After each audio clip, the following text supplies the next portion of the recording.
tous. C'est le matin, très tôt. Et j'ai envie de vous partager mes petites pépites aujourd'hui qui s'invitent. Voilà, moi quand je déjeune, c'est toujours Wapi avec moi là. Et Wapi ce matin me dit un thème à l'oreille. Comment contacter la médecine de nos animaux quand ils sont en meute, quand on vit en meute.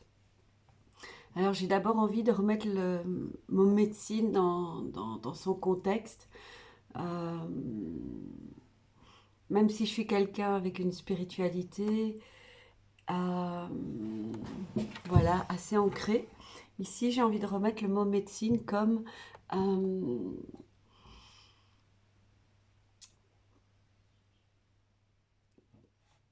comment chaque animal peut nous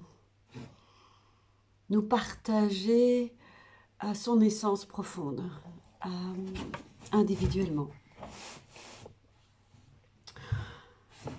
Alors moi, la clé, j'ai regardé aujourd'hui Wapi là profondément dans le regard, il a un regard d'une grande profondeur. Et il m'a rappelé qu'il y a une essence profonde dans le groupe, dans ce que représente la beauté du groupe. Donc ici, ils sont 3. Et là, ils me secouent quand même pas mal. Et ils m'enrichissent énormément. Ici, Wapi, sa médecine, c'est quand je peux la connecter vraiment profondément dans son unicité quand je suis seule avec chacun de mes petits loulous. Vraiment seule avec. Et c'est en allant là où c'est...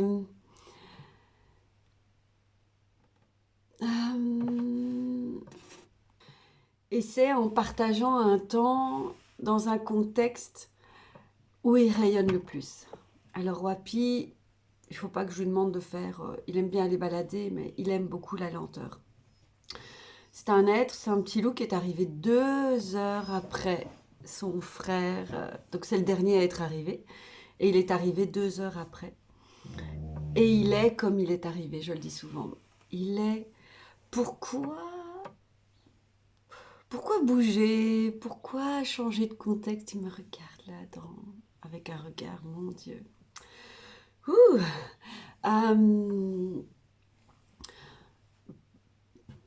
On est bien là. Pourquoi changer tout le temps? Et il prend un temps. C'est un épicurien. C'est un rêveur. Et c'est l'éloge de la lenteur. Ce qui n'est pas mon cas, mais pourtant c'est un rythme, c'est une clé importante chez moi puisque je suis quelqu'un qui a beaucoup de feu et je peux passer à côté de beaucoup d'infos et je peux aussi beaucoup me disperser quand je ne ralentis pas. Et donc partager du temps avec lui, c'est revenir à un rythme à équilibrer, c'est vraiment un bel équilibre. Un Wapi. Attendez, il veut descendre de la table. Donc bienvenue dans du live. Viens ici. Non, c'était pas ça. C'est aussi profiter de ce qui est là avec Wapi. C'est vraiment... c'est jouer. C'est un grand enfant, Wapi. Et ça, c'est vraiment quelque chose qui me plaît énormément, c'est le jeu. Il est très têtu. Ça m'amène à être patiente. Ouais. Aujourd'hui, je vous partage ces pépites-là, de cette relation avec Wapi, qui me permettent vraiment de profiter de chaque instant, de le goûter dans toutes ses saveurs, d'aller dans la profondeur du moment, de la saveur, de l'endroit. Voilà, c'est comme si je pouvais passer des heures assise au pied d'un arbre.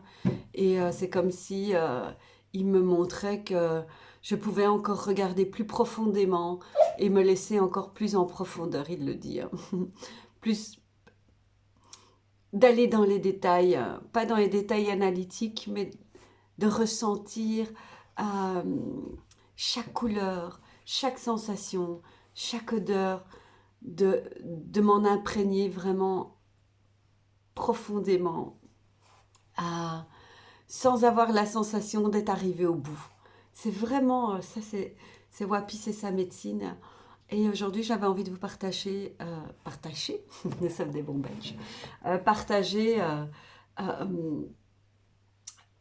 quelle est la médecine euh, de nos animaux quand ils vivent en groupe. En tout cas, moi, je la connecte avec Wapi, je vous partagerai celle des autres. Quand je l'isole du groupe et que je prends ce temps-là seul avec lui, alors elle se déploie, elle se décuple.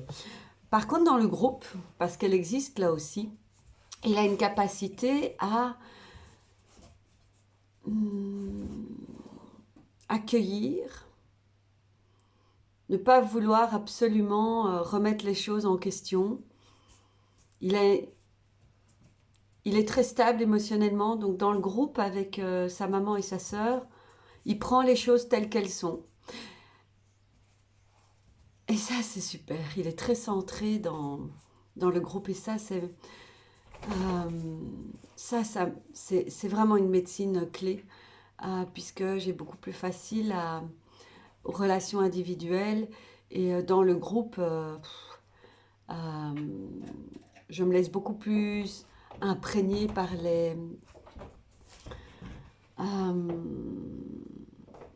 en tant qu'hypersensible, par les stimuli.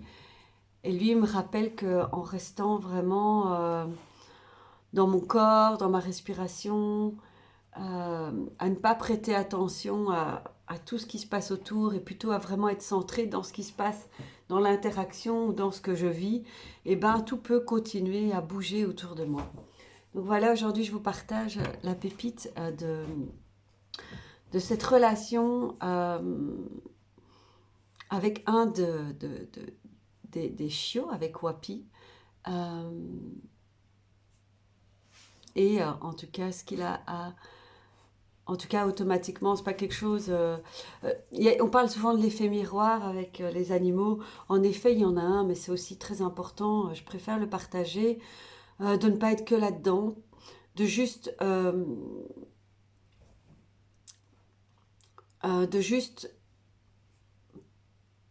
se laisser toucher et se l'approprier, mais sans passer du temps à être dans l'effet miroir. Qu'est-ce que j'ai à travailler? Qu'est-ce que mon animal a envie de m'enseigner?